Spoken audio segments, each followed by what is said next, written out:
এ কেমন চিত্র? মা বাবা জীবিত অথচ ধরা গলায় নিয়ে অভিনব কায়দায় পাল্লা দিয়ে চুরিকাণ্ড সংগঠিত করছে চোর চক্রের দল। নিশি কুটুম্বের উপদ্রবে অতিষ্ঠ রাজধানীবাসী। বাড়ি, দোকান, মন্দিরের মূল্যবান সামগ্রী সহ নগদ টাকা এবং সরকারি সম্পত্তি হাতিয়ে নিচ্ছে চোর চক্রের দল। তবে চোর চক্রের বিরুদ্ধে অভিযান চালিয়ে বড়সড় সাফল্য পেল পূর্ব আগরতলা থানার পুলিশ। গোপন সংবাদের ভিত্তিতে পূর্ব থানার পুলিশ আগরতলা শহরের বিভিন্ন জায়গা থেকে 2টি বাইক, ফ্যান, 2টি মোবাইল সহ বিভিন্ন সামগ্রী এবং 5 জন চোরকে গ্রেপ্তার করল।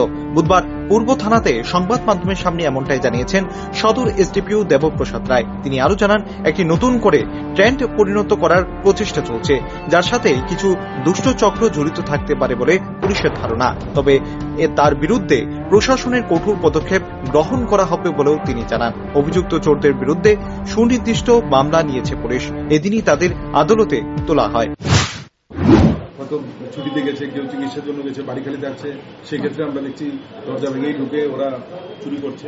আর কিছু কিছু ক্ষেত্রে বাড়ির মানুষের অসাবধানতার কারণে চুরিগুলি হচ্ছে।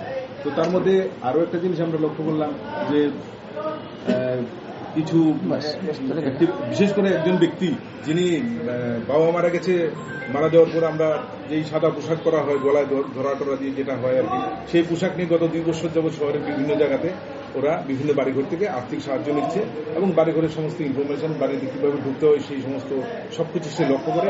ওই গ্যাংয়ের মধ্যে সে হচ্ছে একজন, সে এসে সেই গ্যাংটাকে সবকিছু বলছে আর ওরা সেই অনুযায়ী গিয়ে চুরিগুলি করছে। রাত্রিবেলা বাড়িতে কখন কে থাকছে, কি সমস্ত ইনফরমেশন ও গিয়ে কালেকশন করছে।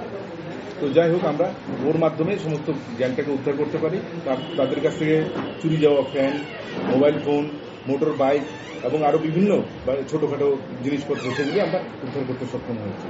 তাদেরকে আজকে কোর্টে তোলা হবে এবং ওদের বিরুদ্ধে মৃত চোরদের সঠিকভাবে জিজ্ঞাসাবাদ করলে তদন্তক্রমে পুলিশের জালে উঠে আসবে আরো বহু মহারথীর নাম বলে ধারণা করা হচ্ছে। তবে সাধারণ জনগণকেও চোর চক্রের বিরুদ্ধে সচেতন থাকতে হবে।